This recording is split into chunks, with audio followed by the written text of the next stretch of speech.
उस ऋषि दयानंद सब कुछ दिया है। तो श्री दयानंद का गीत गाएं। हो देव दयानंद देख लिया तेरे कारण, हम सबको जन जन को मिला है ये नव जीवन। तुझे है सौ सौ बंधन, मिला है ये नव जीवन। तुझे है सौ सौ बंधन।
तनिक मिट्टी से ही दब जाते थे, तनिक मिट्टी से ही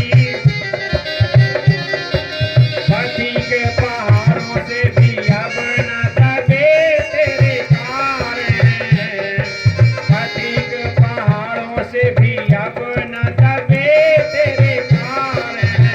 तुझे है सौ सौ वंदन करूं तेरा यकीन, तुझे है सौ सौ वंदन करूं तेरा यकीन। देव दयानंद देख लिया तेरे कारण, हमें सबको जन जन को मिला है ये नवजीवन। तुझे है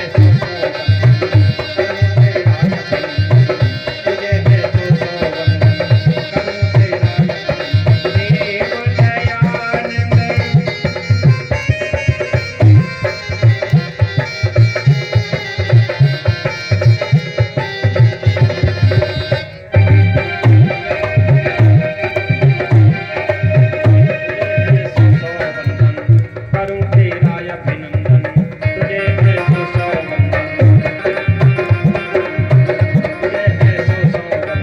करूं तेरा यकीन, तुझे है सौ सौ वंदन करूं तेरा यकीन।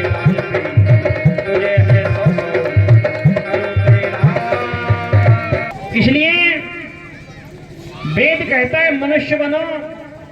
ऋषि दयानंद ने भी वेदों का प्रचार इस मनुष्य को मनुष्य बनाने के लिए किया था। और इस देश में ही नहीं, विदेश में भी बहुत ऐसे सारे शुभचिंतक समाज सुधारक हुए जिन्होंने चिंता व्यक्त की कि मनुष्य आज समाप्त हो रहा है, मनुष्य गायब हो रहा है। आपको एक उदाहरण देता हूं, लेना चाहता हूं सुकरात का। महात्मा सुकरात हुए हैं। महात्मा सुकरात एक बार जेठ मास की दोपहरी में रोड पर खड़े, मेन रोड पर चल रहा है, रोड चल रहा है, खूब भरा हुआ रोड मनुष्यों से चल रहा है। कोई 4 व्हीलर पर, कोई 2 व्हीलर पर, कोई बस पे, कोई ट्रक पे, आदि आदि गाड़ियों से दौड़ रहे हैं, कोई पैदल दौड़ रहा है, कोई साइकिल मोटरसाइकिल दौड़ रहे हैं। रोड भरा चल रहा है लोगों से। ऐसे रोड पर जेठ मास की दोपहरी में लालटेन को जला करके ऐसे देख रहे हैं, कुछ लालटेन की रोशनी में ऐसा लगता है कुछ देखना चाह रहे हैं। लोगों ने कहा क्या ये सुकरात पागल हो गया है क्या? ये जेठ की दोपहरी में लालटेन को जला करके कुछ खोज रहा है, इसको इस धूप में नहीं चिलचिलाती, धूप में नहीं दिखाई देता है क्या कुछ? ये पागल हो गया। लोग कहते हैं ज्यादा जो ज्ञानी हो जाता है वो पागल हो जाता है, इसलिए ये भी पागल हो गया, बहुत ज्ञानी था। लोग कहते हैं कि देखो विद्वान पागल नहीं होता, हम उसके पागल पता जब देते हैं, जब उसकी विशेषता को हम समझ नहीं पाते हैं तब उसको हम कहते हैं तो पागल हो गया। लेकिन पागल विद्वान कभी होता नहीं, उसके ऊपर ईश्वर की पूर्ण कृपा होती है। इसलिए ये पागल नहीं हो सकते, कोई इसके पीछे कारण हो सकता। चलिए हम पूछते चल के। कुछ लोग सुकरात जी के पास आए, इन बच्चों को शांत करो। आज का आपने अगर मेरा प्रवचन पूरा सुन लिया 1.5 घंटे में तो आप बहुत सारी विद्या लेके आज के कार्यक्रम में चले जाओगे। मैं निरर्थक कभी अपने समय को खोता नहीं हूं। इसलिए सुकरात के पास लोग पहुंचे पूछने के लिए। पूछने लगे महाराज जेठ की दोपहरी में आप लालटेन को जला के क्या कर रहे हैं, क्या देख रहे हैं?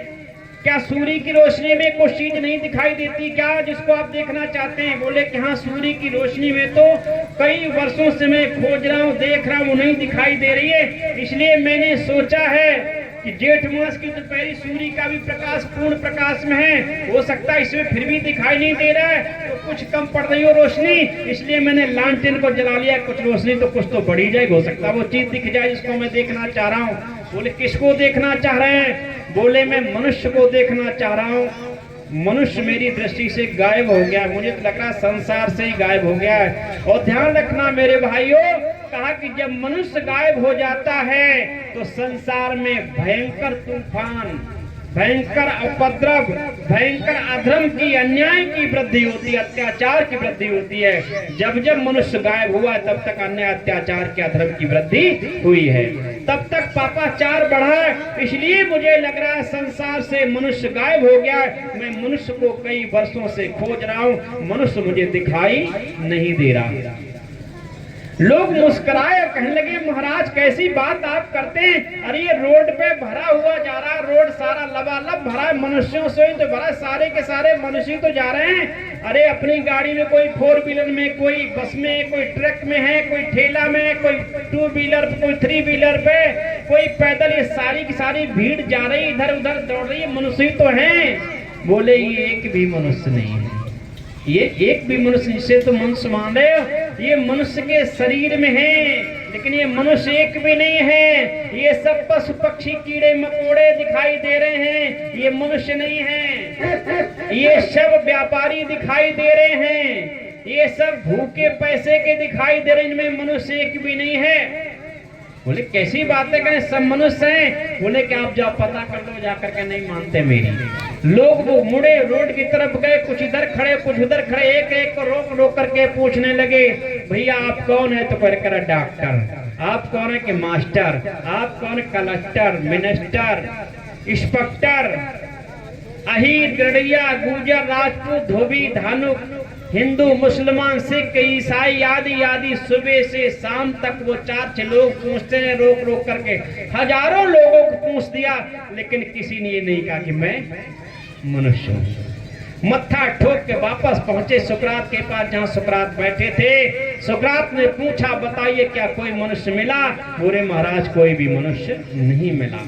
बस बोले कि मैं इसी को खोज रहा हूं, आज मनुष्य गायब हो गया है। और मनुष्य जब गायब हो जाता है तो इस संसार में, इस पृथ्वी पर अनन्य प्रकार से अत्याचार दुराचार बढ़ जाते हैं। आज ठीक वही, आज दुराचार के तूफान बादल घुमड़ रहे हैं। ये सारा संसार बारूद की ढेर पर बैठा हुआ है, कब गायब हो जाए कुछ भी पता नहीं है। आप सब सावधान रहें। इसलिए जब कहा कि मनुष्य नहीं मिला, शुक्रात ने कहा मैं इसी को खोज रहा हूं। बंधुओं आज यहाँ भी दशा वही है, आज मनुष्य गायब हो गया। मनुष्य जब गायब हो जाता तो क्यों गायब हो जाता? जब मनुष्यता गायब हो जाती है तब मनुष्य गायब हो जाता है। मनुष्यता मनुष्य का मूल धर्म है, मनुष्यता मनुष्य का मूल धर्म है। जैसे अग्नि का मूल धर्म क्या है? अग्नित्व क्या है? उसकी उष्णा है, उसकी गर्मी, उसका हीटपन है, यही अग्नि का मूल धर्म है। और अग्नि का अगर मूल धर्म अग्नित्व खत्म हो जाए तो बताओ अग्नि खत्म हो जाएगी कहेगी? उस अग्नि को अग्नि कोई नहीं मानेगा, उसको राख मानेंगे। जिससे दूर से हम बच के निकलते थे उस पर पैर रख के निकलेंगे लोग, क्यों? अब अग्नि नहीं रही, राख हो गई। बर्फ को बर्फ क्यों लोग कहते हैं? कब तक बर्फ कहते हैं? जब तक बर्फ में शीतलता है, जब तक बर्फ में शीतलता है। और बर्फ में शीतलता समाप्त हो जाए, बर्फ में जिस क्षण शीतलता समाप्त हो जाएगी वो बर्फ बर्फ नहीं रहेगी। उसको लोग अपने बर्तन में शीतलता समाप्त हो जाए, बर्फ पिघल गई, गर्म पानी हो गया, पानी रह गया, बर्फ नहीं क्या रह गया? वो पानी हो गया। और जब पानी हो गया उस गर्म पानी को लोग अपने बर्तन से फेंक देते कि यह बर्फ बेकार हो गई। तो बर्फ कब तक है? जब तक वो ठंडी शीतल है बर्फ। ये बर्फ का शीतलता उसका गुण है, बर्फ का शीतलता उसका निज धर्म है। निज धर्म जब तक तब तक बर्फ बर्फ है। ऐसे ही मनुष्य के अंदर जब तक मनुष्यता है तब तक मनुष्य है, और मनुष्यता समाप्त हो गई समझिए वो मनुष्य भी समाप्त हो गई। आज क्या मनुष्यता जीवित है मनुष्य में? बोलो मनुष्यता है जीवित क्या? आज मनुष्यता समाप्त हो गई। आज मनुष्यता समाप्त हो गई तब तो आसाराम बापू जैसा 85 साल 80 साल का संत कहाँ पड़ा है? जेल में। ये मनुष्यता के कारण हुआ। अरे राम रहीम जैसा संत जिसके दुनिया झूल गई हो पैरों में, और वो कहाँ कड़ा गया? किस नरक में गया? ये मनुष्यता के कारण ही तो गया। मनुष्यता समाप्त हो गई, पशुता आ गई। क्योंकि पशुता में जब मनुष्यता समाप्त हो जाती है मनुष्य के अंदर, तो उसके अंदर क्या आ जाती है? पशुता। और जब पशुता आ जाती है तो समझ लीजिए पशु क्या कोई धर्म नहीं होता, कोई धर्म कोई नियम नहीं, उसके शाश्वत गुणकर्म स्वभाव होते हैं। जो करना वही करेगा, उसमें कोई परिवर्तन नहीं हो सकता।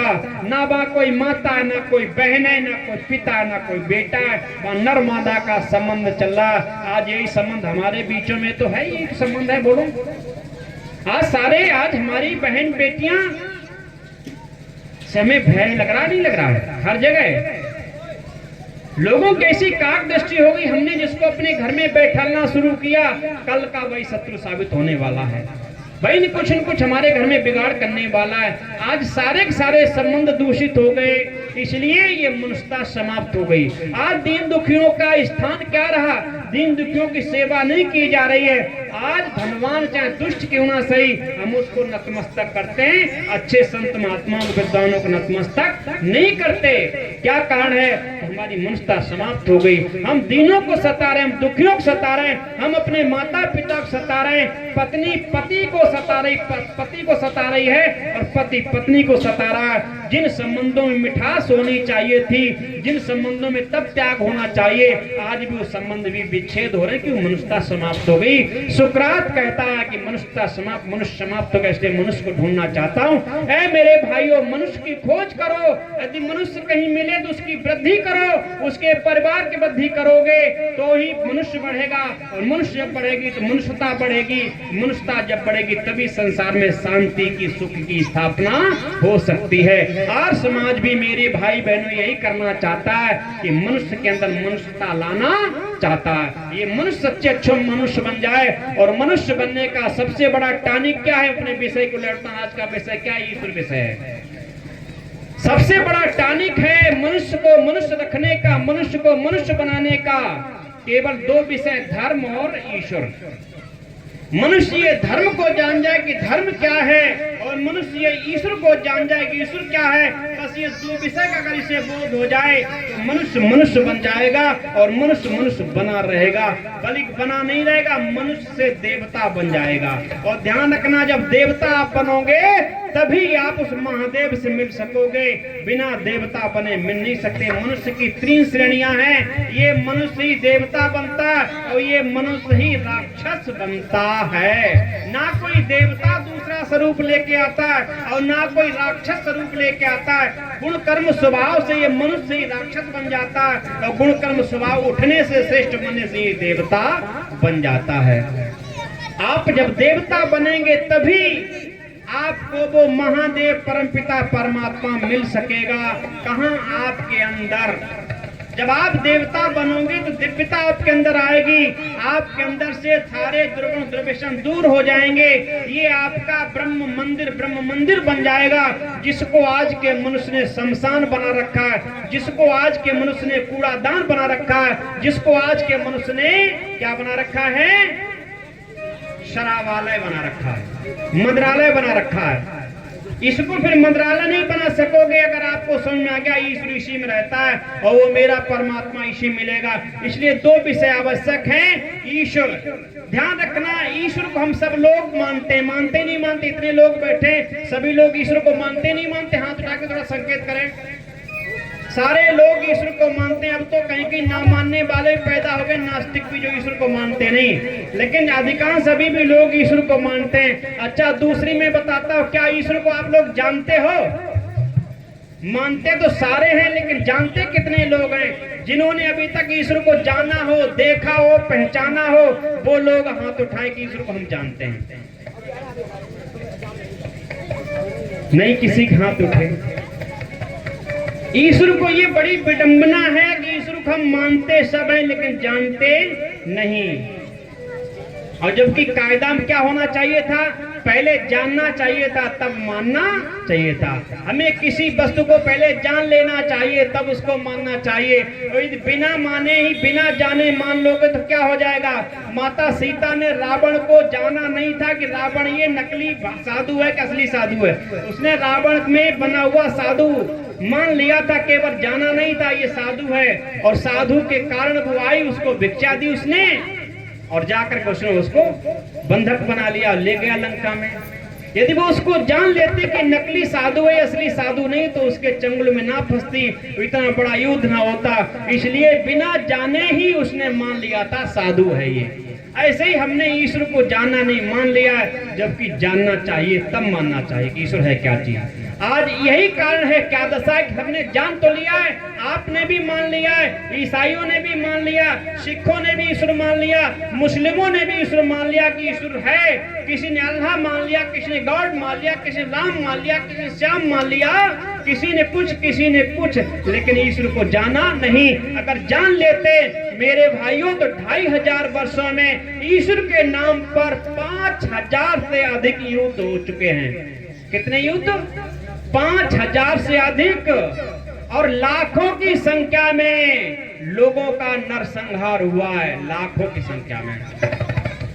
ध्यान रखना, अगर ईश्वर को जान लेते तो ईश्वर के नाम पर लड़ते नहीं, और पहले ही लड़ते नहीं, आज भी झगड़ा हो रहे हैं। देखो कैसे झगड़ा, एक गीत कमेंट लिखा बड़ा सुंदर कि नाम का झगड़ा, रूप का झगड़ा, स्थान का झगड़ा है। अरे भक्त कहाने बालों में भगवान का झगड़ा है, भगवान का झगड़ा है। नाम का झगड़ा, रूप का झगड़ा, स्थान का झगड़ा है। भक्त कहाने बालों में भगवान का झगड़ा है, भगवान का झगड़ा है।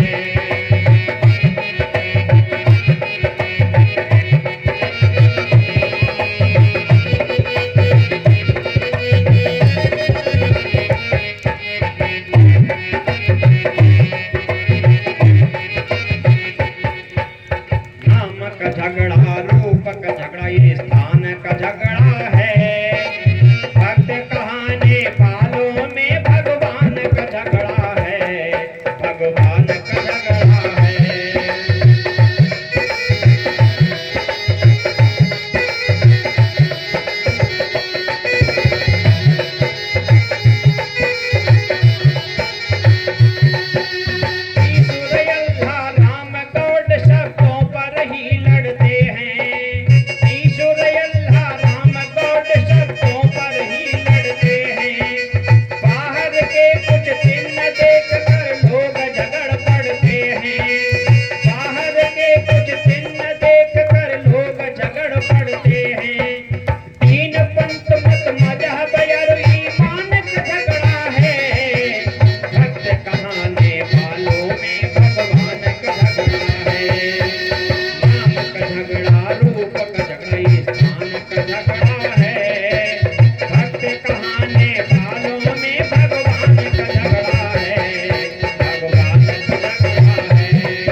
क्षीर सागर में या कैलाश में वो रहता है। कोई कहता है परमात्मा क्षीर सागर में रहता है, कहाँ कि शेष नाग की सैया पर लेटा है। अच्छा, लेटे लेटे आराम कर रहा, भी थकाई नहीं आराम करने से। कोई कह रहा है कैलाश में रहता है, कैलाश पर्वत पर भगवान रहता है। कहें क्षीर सागर में या कहें क्षीर सागर या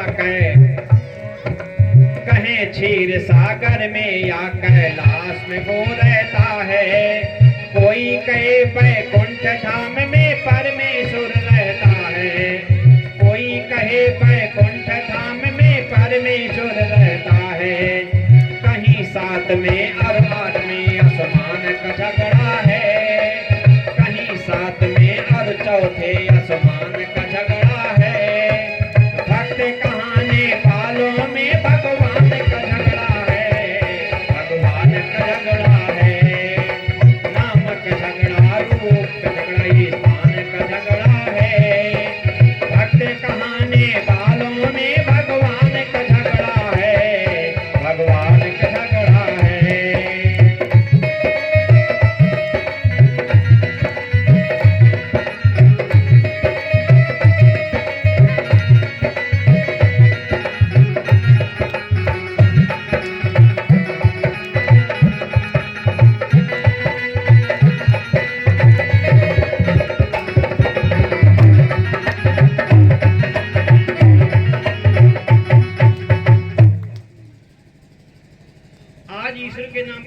है कि नहीं बोलो?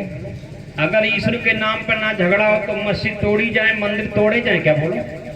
ये लोगों को बोध हो जाए कि सारा परमात्मा मंदिर में भी वही है, वही परमात्मा मस्जिद में भी है। अगर ये बोध हो जाए तो क्या मंदिर वाले मस्जिद तोड़े, मस्जिद वाले क्या मंदिर को तोड़े? न तोड़े ना, पता ही नहीं लोगों को। कोई अल्लाह मान रहा, कोई गॉड मान रहा है, नाम के ऊपर झगड़ा है, कोई राम मान रहा है, कोई श्याम मान रहा है। आज आप लोग गंभीर में पड़े, मैंने देखा लोग ईश्वर को खोज रहे हैं, मानने के पश्चात जान नहीं पाए, इसलिए ईश्वर की खोज समाप्त नहीं हो रही। हर वर्ष जा रहे हैं और इधर के उधर जा रहे हैं। मैं गया मथुरा में, यहाँ के लोग मुझे जाते दिखे मथुरा की तरफ। मैंने कहाँ जा रहे हो?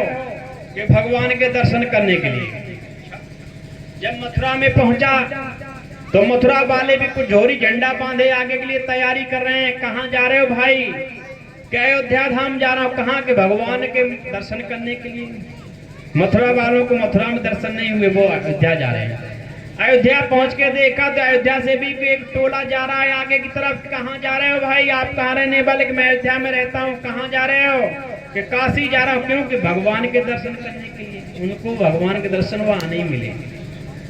काशी वाले से भी आगे बढ़ गए तो लोगों से पूछा आप कहाँ जा रहे हो? तो उन्होंने कहा कि मैं मंदिर पे पहाड़ों पे जा रहा हूँ कि मैया के दर्शन करने के लिए। बद्रीनाथ, केदारनाथ आदि आदि बहुत सारे स्थान हैं। इधर का उधर, उधर का इधर जा रहा है, लेकिन ईश्वर किसी को मिल नहीं रहा है, क्योंकि लोग बाहर ईश्वर को खोज रहे हैं। ईश्वर बाहर खोजने की वस्तु नहीं है। ध्यान रखना भाइयों, अगर आप गोस्वामी जी की बात माने, गोस्वामी जी ने बहुत अच्छी भी बातें कहीं कहीं लिखी मानस में है, हमको स्वीकार कर लेनी चाहिए। सत्य कहीं से भी मिले उसे स्वीकार करना चाहिए। गोस्वामी जी ने क्या लिखा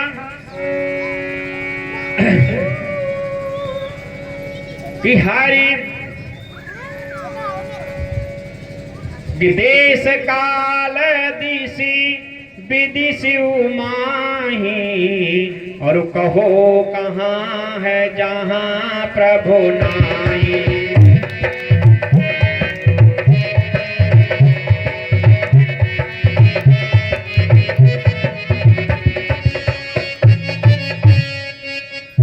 देश काल दिश विदिशि माही, कहो कहाँ जहाँ प्रभु। ऐसा देश कौन सा है? ध्यान रखना, आपने खूब रामायण कराई होगी, लेकिन रामायण के रहस्यों को लोग नहीं समझ पाते हैं। रामायण की भी कथा करानी है, मैं आपको अधिक नहीं बता रहा हूँ, आप मेरे द्वारा कभी कराना। मैंने रामायण को लिखा है, मैंने अभी तक 70 पुस्तकों को लिखा है, उसमें विशुद्ध रामायण को भी लिखा है। पूरे विश्व में अगर कोई रामायण इस समय है, तर्क की कसौटी पर अगर कस के देखी जाए, खरी उतरने वाली, वैज्ञानिकता के आधार पर खरी उतरने वाली, आपके व्यवहार क्रम में, आपके जीवन में घटित होने वाली, वो मेरी विशुद्ध रामायण है। और अभी वो प्रकाशित नहीं हो पाई धनाभाव के कारण, मैं सुनाता हूँ कहीं कहीं पर। आप जब रामायण को सुनोगे तो मर्यादा पुरुषोत्तम भगवान राम के जीवन को तब सही जान पाओगे भगवान राम का जीवन था क्या। भगवान राम का जीवन एक जीता जागता विद्यालय था, एक गुरुकुल था। उनकी जीवन शैली थी जिसको उन्होंने जिया था, और वो जीने वाली जीवन शैली, उनका चरित्र ही महर्षि वाल्मीकि ने वाल्मीकि रामायण में यथावत किया था। लेकिन उसको भी लोगों ने दूषित कर दिया, मिला दिया, मिलावट कर दी गई, प्रक्षिप्त कर दिया गया, इसको समझना बड़ा मुश्किल है। गोस्वामी ने बहुत सुंदर संदेश दिया कि देश काल दिश विदिशि उमाई, कहो कहाँ जहाँ प्रभु नहीं। वो परमपिता परमात्मा है कहाँ नहीं, जहाँ वो है नहीं। बताओ ऐसी दशा कौन सा, देश कौन सा, ऐसा समय कौन सा है, ऐसी दिशा कौन सी है जहाँ वो है नहीं। अच्छा, जब सब जगह तो कहाँ खोजने जा रहे हो बोलो? जब वो सब जगह है, और ऐसा भी नहीं कम ज्यादा हो, हर व्यापक सर्वत्र समाना। ये भी लिखा उन्हें, परमात्मा समान रूप से सब जगह व्यापक है। जब समान रूप से सब जगह व्यापक है तो मंदिर में और बाहर सब जगह बराबर हो गया। अयोध्या में, आपके गांव में बराबर हो गया, फिर यहाँ छोड़ के कहाँ जा रहे हो आप बोलो? अगर यहाँ भी पैसा ही है, यहाँ भी उतना ही, तो यहाँ भी तो मिल सकता है आपको कि मथुरा में ही मिलेगा। अगर मथुरा में किसी को मिला तो कोई बताए माइकलाल हमें मिला परमात्मा, ईश्वर नहीं मिला है। उस महापुरुष की बनाई हुई चित्रों को लोगों ने, कारीगरों ने बनाया है, तो उसको देख देख करके आते, उसको मान लेते ईश्वर का दर्शन। वो ईश्वर का दर्शन नहीं है। अगर वो ईश्वर का दर्शन होता तो महर्षि योगी राज कृष्ण गीता में किस ईश्वर की बात कर रहे हैं? योग का कह रहे नहीं बात, योग की बात कर रहे हैं और उनको योगी कहा गया। फिर योग किस लिए करते? अगर वो स्वयं में ईश्वर थे तो योग किस लिए करते, किसका करते? योग का अर्थ क्या है? आपको योग करा रहे, योग का अर्थ समझा गया कि योग किसको कहते हैं। योग माने जोड़ है। क्या है? जोड़। योग माने जोड़। एक एक वस्तु मिलाकर के दो में कर दी जाए, इकट्ठी कर दी, किसी बिखरी हुई वस्तु को इकट्ठा कर दिया, उसका नाम क्या है? योग है। योग माने जोड़ है। किसका जोड़? आत्मा का परमात्मा से जुड़ जाना ही क्या है? योग है। उसके 8 अंग हैं, 8 अंगों के माध्यम से आप उस परमात्मा से जुड़ सकते हो। उस योग में ये नहीं बताया मथुरा आके जुड़ सकते हो, ये नहीं बताया अयोध्या में आके जुड़ोगे, काशी में जाके जुड़ोगे, कहाँ जुड़ोगे? जहां भी जुड़ सकते हो। इन 8 अंगों को जब आप सिद्ध कर लोगे, अंतिम अंग है समाधि। यम नियम आसन प्राणायाम प्रत्याहार धारणा ध्यान और अंतिम है समाधि। समाधि को आप जब सिद्ध कर लोगे, समाधि उस परमपिता परमात्मा से मिलने का आधार है, तभी आपका उस परमात्मा से साक्षात्कार हो जाएगा। तो क्या समाधि यहाँ आपके घर में नहीं लग सकती? बोलो, समाधि आप यहाँ भी उपलब्ध कर सकते हो, नहीं कर सकते हो? किसी को जिसको समाधि का आनंद नहीं मिला, वो चाहे कितने कपड़े रंग पोत के पहने, चाहे कितने तिलक तंबूर लगा ले, कोई भी लाभ होने वाला नहीं। अगर परमात्मा को जानना योग के माध्यम से, तो आपको समाधि को प्राप्त होना ही पड़ेगा। समाधि से पहले कोई परमपिता परमात्मा का दर्शन साक्षात्कार है नहीं। ना काबड़ चढ़ाने से आप काबड़ चाहे कितनी ले जाओ, ईश्वर का साक्षात्कार होने वाला नहीं। क्योंकि शंकर भगवान भी क्या लगाते थे? बोलो, समाधि सिद्ध करते थे। चले गए इतने वर्षों के लिए समाधि सिद्ध करते थे, अर्थात वो भी उस ब्रह्म का साक्षात्कार करने के लिए, उस ब्रह्मानंद को प्राप्त करने के लिए, उस परमानंद को प्राप्त करने के लिए भी समाधि को ही सिद्ध करते थे। ऐसा महायोगी था। उसको लोगों ने क्या बना दिया? बोला भांग तुम्हारी मैं घोटत घोटत हारी, और एक दिना की हो गए तुम पर रोज न घोटी जाए, भोले भांग तुम्हारी। क्या बना दे? बम भोले। और क्या क्या कहे स्वामी शिवानंद सुनाते, इस विषय विशेष मैं नहीं सुना सकता। इसलिए लोगों ने कितना दूषित कर दिया। आपको मैं आश्वस्त करता हूँ, शिव पुराण में अगर कोई माइक लाल दिखा दे कि शंकर भगवान ने कहीं पर भांग पी थी, कहीं धतूरा पिया था, कहीं गांजा पिया था, कहीं नशा पिया था, हम पूरे जीवन के लिए उसकी गुलामी करेंगे। कभी ढूंढ लेना, किसी कहीं मिल जाए, कहीं चर्चा भी अगर आ जाए, कहीं नाम भी अगर आ जाए सुल्फा गांजा भांग तमाकू का, तो हमें चाहे सजा दे देना। कहीं नहीं, ये सब तुम्हारे धर्म विरोधियों ने गीत बनाए, आज हमारे लोग उसको गाने लगे और बजाने लगे। अब तो शंकर को चिलम पीते हुए दिखा दिया का गंजड़ी बंगड़ी। ध्यान रखना, भोगी कभी योगी नहीं हो सकता, योगी कभी भोगी नहीं रहता। भोग योग नहीं रहते साथ कहते वेद ऋषि ये बात। कभी भोग योग साथ साथ नहीं रहते। जैसे सूर्य का प्रकाश और रजनी का अंधकार कभी साथ साथ नहीं रह सकते। अंधकार होगा तो प्रकाश नहीं, प्रकाश होगा तो अंधकार नहीं है। ऐसे योग भोग कभी साथ नहीं सकते। भोगी कभी योगी नहीं बन सकता, योगी कभी भोगी नहीं। तो महायोगी थे शंकर भगवान। आज उनको भी लोगों ने क्या बना दिया? तो उनके माध्यम से भी शंकर की भी अगर उपासना करते हो, तो शंकर ने जिसकी उपासना की, जिनका साक्षात्कार किया, उसी का नाम ब्रह्म है, उसी को ब्रह्म कहते हैं, उसी को ईश्वर कहते हैं। और उन्होंने भी समाधि के माध्यम से जाना था, यह योग। दूसरी बात ऋषिवर देव दयानंद ने मर्यादा पुरुषोत्तम की बात करें, मर्यादा पुरुषोत्तम ने योग नहीं किया था। ध्यान रखना, मर्यादा पुरुषोत्तम ने योग नहीं। योग तो अष्टांग योग बहुत बाद में महाभारत काल में घटित हुआ है, महाभारत से कुछ पहले घटित हुआ है। इससे पहले योग नहीं था, योग दर्शन भी नहीं था। इससे पहले किससे लोग जानते थे? महर्षि राम जी क्या करते थे, इसको भी तुलसीदास ने लिखा है, मैंने नहीं लिखा है। क्या लिखा तुलसीदास ने? विगत दिवस गुरु आयु सपाई, संध्या करन चले दो भाई। क्या करने चले? संध्या। किसकी? परमात्मा के लिए। और संध्या नाम क्या, किसका, किसको कहते हैं? मालूम संध्या किसका नाम है? संधि माने मेल। क्या है? संधि माने मेल। और संध्या इसमें दीर्घ जुड़ जाएगा तो हो जाएगा संध्या। तो संध्या माने, संध्या जब दीर्घ जुड़ जाए तो मेल करने की क्रिया। जीवात्मा का परमात्मा से मेल करने क्रिया का नाम क्या है? संध्या। जीवात्मा का परमात्मा से मिलने की क्रिया का नाम है संध्या। उस संध्या का नाम है, वो भी ब्रह्म से जोड़ती है। संध्या के 6 अंग हैं। संध्या कितने अंग हैं? 6 अंग हैं। कितने अंग हैं? 6। उसमें अंतिम अंग क्या है? प्रत्याहार। कितना है? क्या है? प्रत्याहार। तो इसमें 6। उपस्थान, अंतिम क्या है? उपस्थान। उपस्थान में परम पिता परमात्मा की समाधि सिद्ध हो जाती है। वहां पर उपस्थान जब सिद्ध होता है, वहां भी आप समाधि को स्थापित हो जाए, स्थित कर लेते हैं, वहां भी ब्रह्म साक्षात्कार हो जाता है। यहाँ ऋषि जी लिख रहे हैं, आपने जाना नहीं, मैं अगली पुस्तक दे रहा हूं आपको, संध्या के विषय में विस्तार से पुस्तक ला रहा हूं, उसकी एक तरीके से अभी भूमिका में तैयार कर रहा हूं, और आएगी, साधारण व्यक्ति समझ सकेगा संध्या के उस ब्रह्म तक पहुंचने का। क्योंकि योग और संध्या में बहुत बड़ा अंतर है।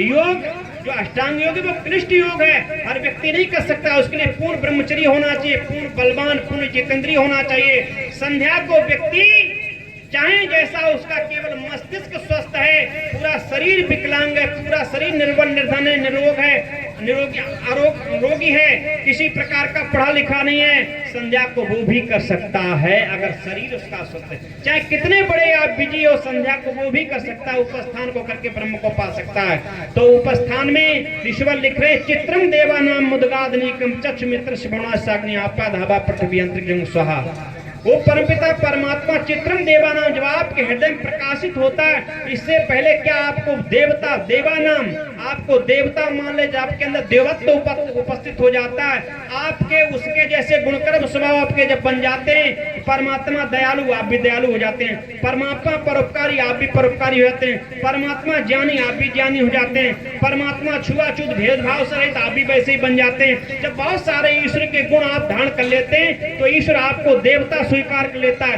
देवानाम मुदगादनीकम चक्ष मित्र से, तब वो आपको अपना मित्र स्वीकार कर लेता है, और जब मित्र स्वीकार कर लेता है तो चक्षु देवतम, तब वो अपना नेत्र आपको ग्रहण देता है, अपना नेत्र देता है, उस नेत्र के माध्यम से आप उसको देख सकते हो। तो वो कौन सा नेत्र है? वो ज्ञान नेत्र है। क्या कौन सा नेत्र है? ज्ञान।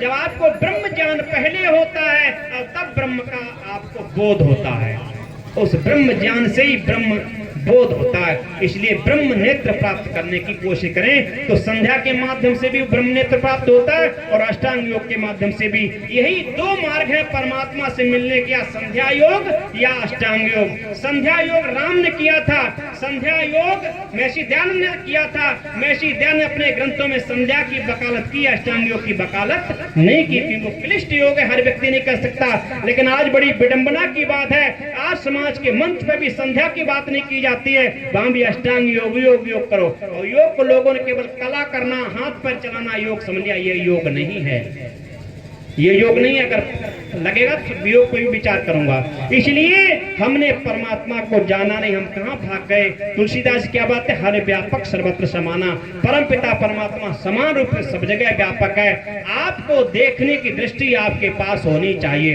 आपको जानने का साधन आपके पास होना चाहिए। जब आपको अंधेरे में हैं आप, और जब तक आपका प्रकाश नहीं, तब तक आप किसी अंधेरे में वस्तु को देख नहीं सकते हो। इसलिए आपको प्रकाश रूपी टार्च साधन चाहिए।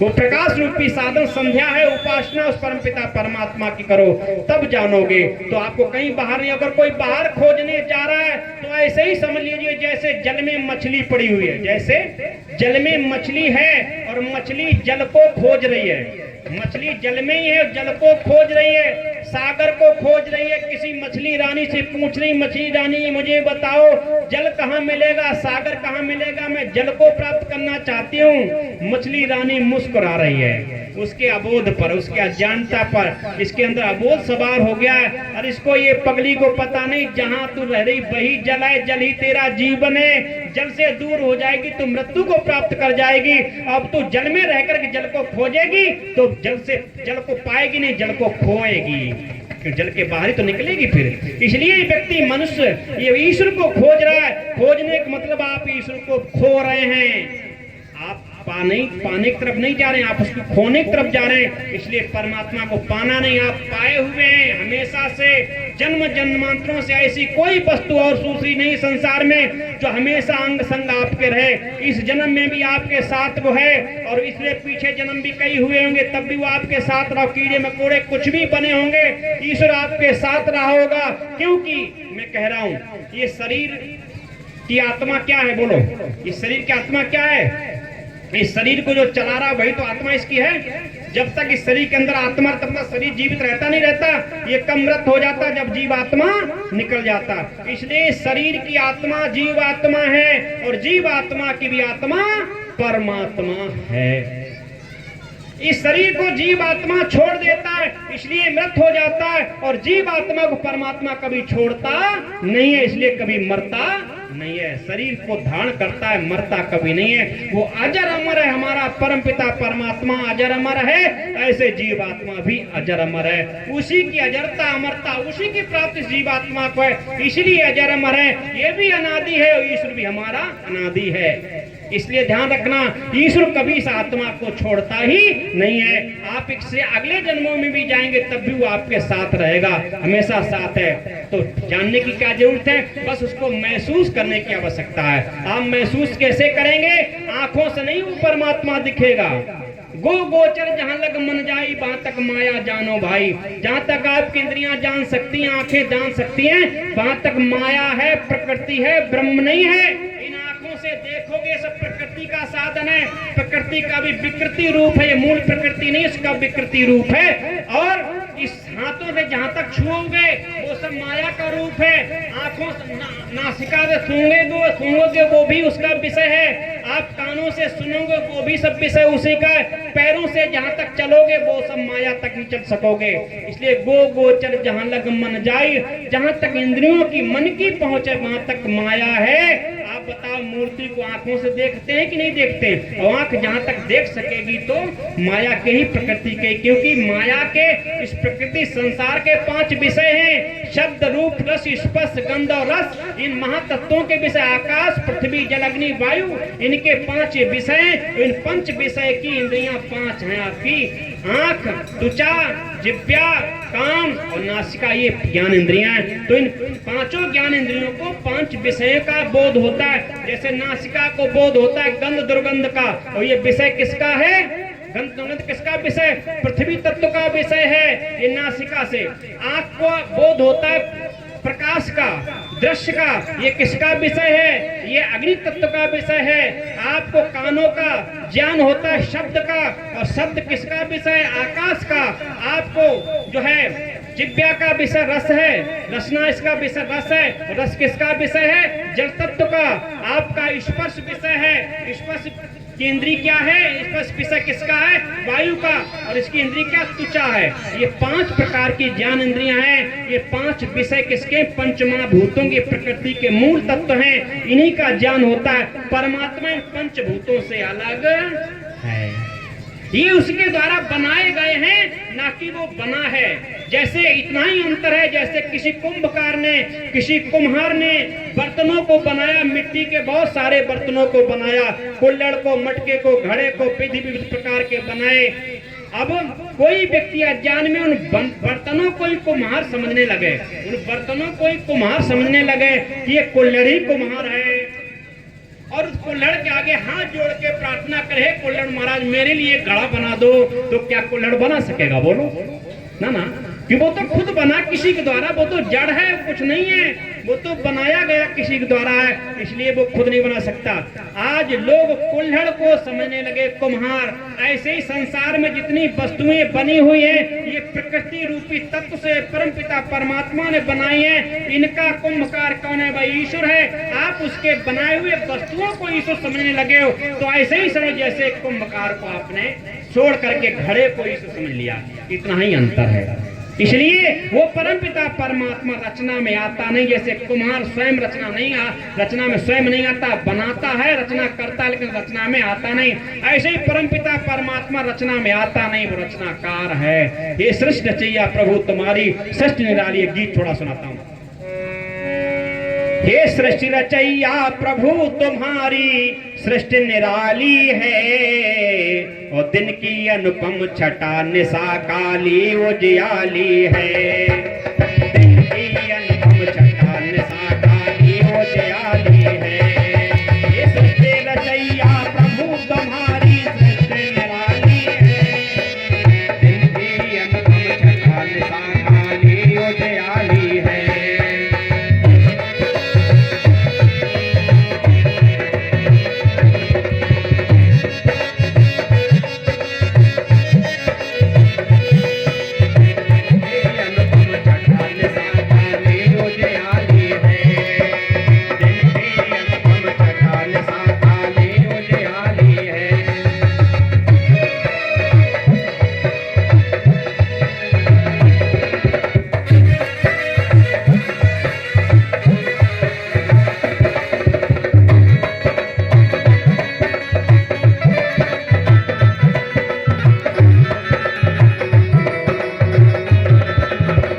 सुंदर, ये शरीर सुंदर बना दिया, सबको सुंदर बना, लेकिन रचना में स्वयं नहीं आता। इसलिए उस ईश्वर को समझो। वो ईश्वर कौन है?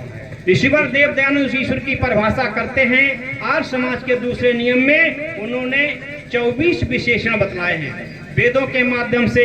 ये विशेषण जिसमें घटित हो वही ईश्वर ध्यान रखना। कौन से? नोट करो। ईश्वर सच्चिदानंद स्वरूप है, निराकार, सर्वशक्तिमान, न्यायकारी, दयालु, अजन्मा, अनंत, निर्विकार, अनादि, अनुपम, सर्वाधा, सर्वेषु, सर्वव्यापक, सर्वंतर्यामी, अजर, अमर, अभय, नित्य, पवित्र और सृष्टि करता है। उसी की उपासना करनी योग्य है। ये लिख रहे हैं ऋषिपति देवदयानंद। ऐसे 24 विशेषण जिसमें घटित हो वही ब्रह्म है, वही ईश्वर है। जिसमें ये घटित नहीं हो रहे हैं वो ब्रह्म नहीं है। वो जीवात्मा महापुरुष हो सकता है, विशेष हो सकता है, लेकिन वो ईश्वर नहीं हो सकता। ध्यान रखना। इसी को छोटी सी कविता में लिखा था बहुत पहले, हमने बचपन पढ़ी, आपने भी किसी ने पढ़ी हो। एक किताबिया आदि कक्षा 2 में, उसमें प्रार्थना थी। हमने उस समय तो नहीं समझ पाया, लेकिन जब बोध हुआ, समझा क्या उपदेश किया उसने विशेष।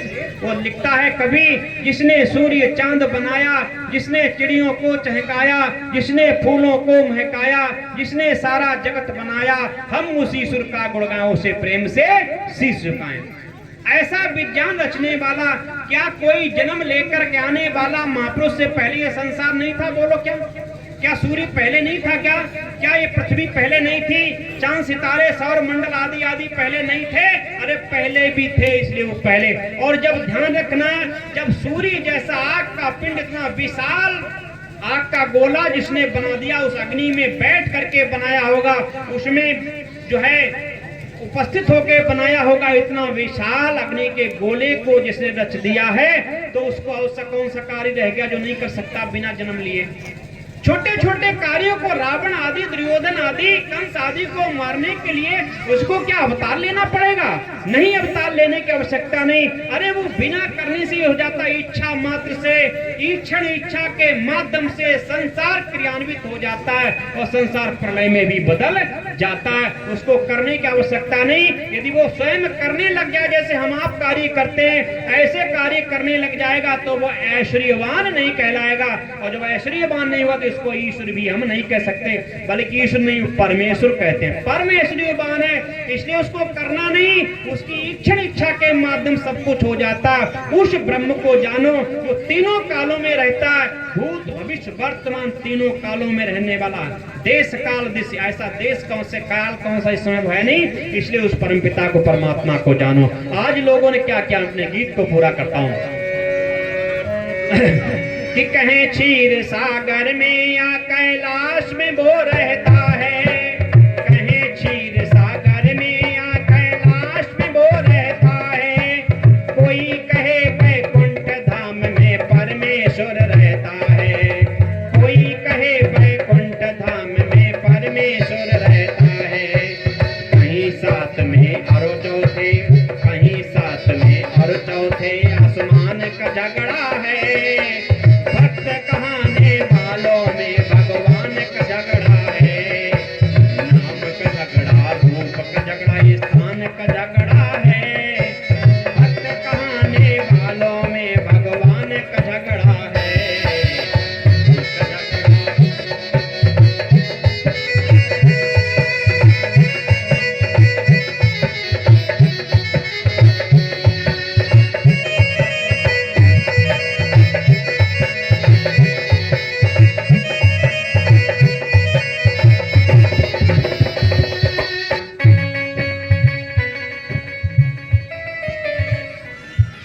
घटना है, ये समय समय परिवर्तन हुए थे, व्यवस्थाएं या व्यवस्थाओं बदली तो लोगों ने व्यवस्था स्थापित कुछ का कल कुछ भी किया। जैसे एक बार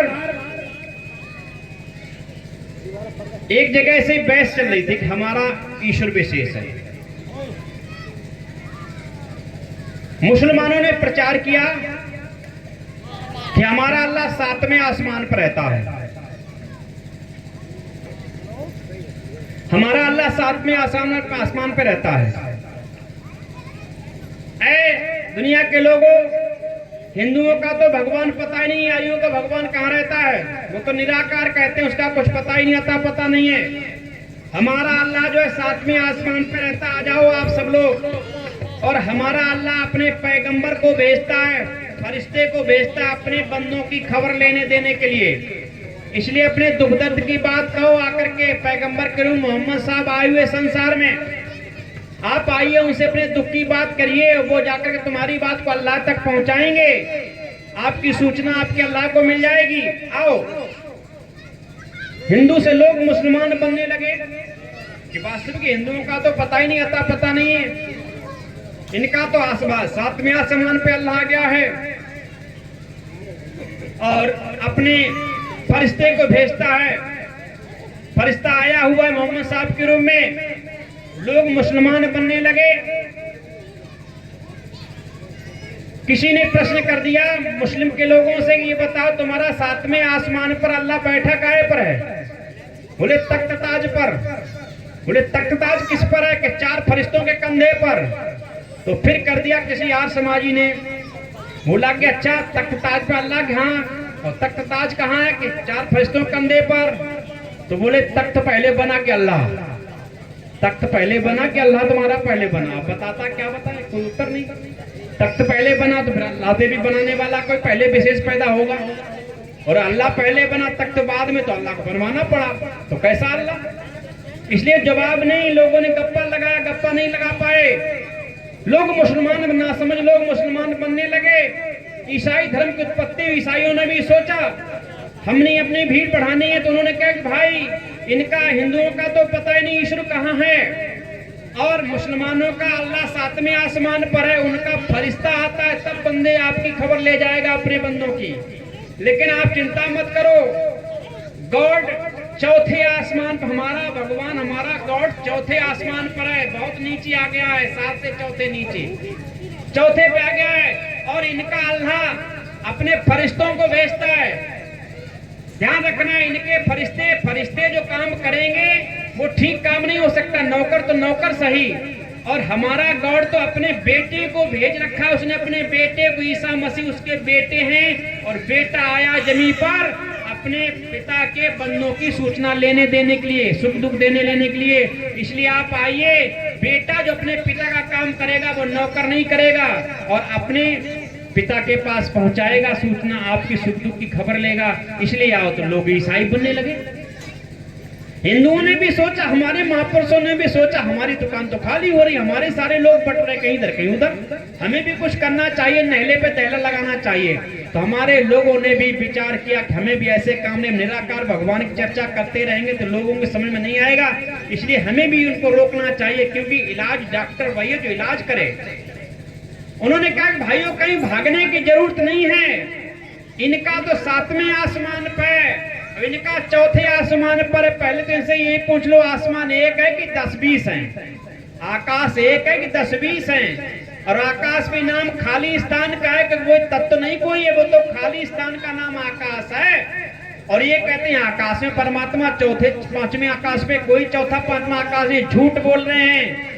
ध्यान रखना, हमारा भगवान जो है तो निराकार, लेकिन जब जब उसके भक्तों पर भीड़ पड़ती, जब जब भक्तों पे कष्ट आता है, गोस्वामी ने तभी तो लिखा कि जब जब हो धर्म की बहानी, बाढ़े असुरा धर्मानी, तब तब ले विविध शरीरा हरे भक्त संकट दुख पीरा।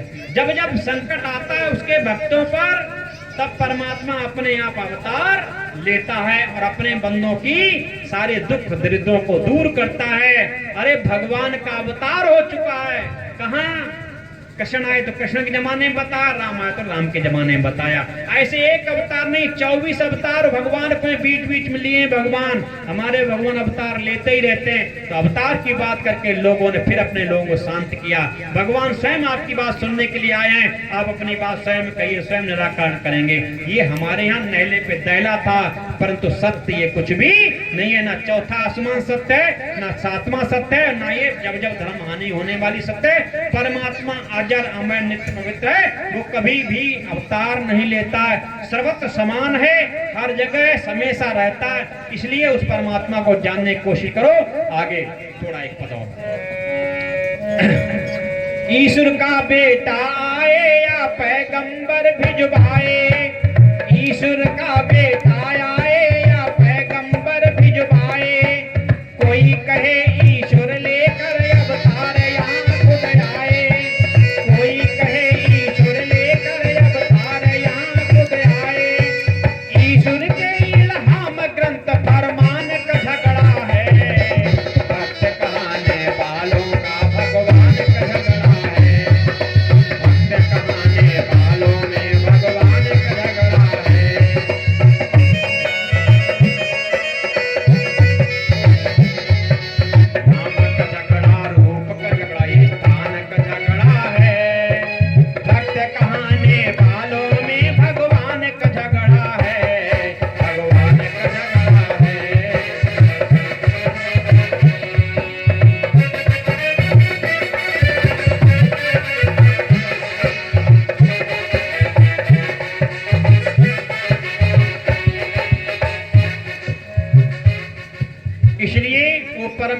परमात्मा ने कहीं आता नहीं जाता नहीं, ना अधिक कहीं मथुरा में, ना वृंदावन में, ना द्वारिका में, ना काशी में, सर्वत्र समान रूप से व्यापक है। और आपको कहाँ मिलेगा? बाहर कहीं नहीं मिलेगा। आपको अगर मिलेगा तो अपने अंदर ही मिलेगा। यहाँ के आगे कथा सायंकाल को मैं बढ़ाऊंगा। अभी इस विषय की मैं केवल भूमिका दे पाया हूँ, इसलिए विस्तार में चला गया। आप हो सकता नवीन श्रोता है तो आपको हो सकता पल्ले बात मेरी ना पड़ती, लेकिन यहाँ तक समझाने का मैंने प्रयत्न किया। आपके अंदर जरूर आधार बना होगा कि वास्तविक ईश्वर विषय क्या है, ईश्वर है क्या। और आगे समझ लीजिए 3 दिन तक लगातार आपके साथ चर्चा करेंगे, विविध प्रकार चर्चा करेंगे, आपको पूरा पाठ पढ़ा के जाएंगे। और चंद लाइनें आप सब लोग कर लीजिए, वो दोहरा लीजिए। प्रभु भक्ति चिंतन किया करो, प्रभु भक्ति चिंतन किया करो, प्रभु भक्ति चिंतन, प्रभु भक्ति चिंतन किया करो, प्रभु भक्ति चिंतन। राग द्वेष को त्याग सभी अमृत का प्याला पिया करो, प्रभु भक्ति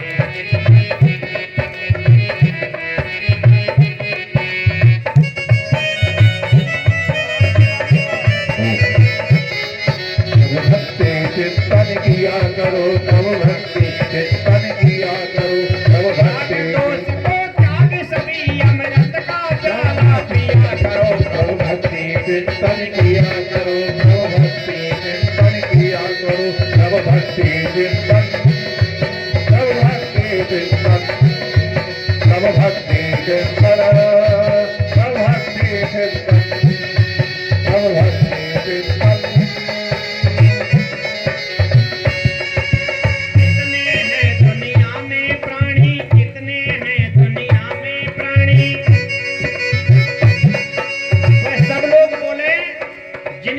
वाणी है, परमात्मा ने मीठी मीठी वाणी बोलने के लिए अगर आपको दी, जरूर बोलें। ऐसे अवसर बीच बीच में कभी कभी जीवन में आते हैं।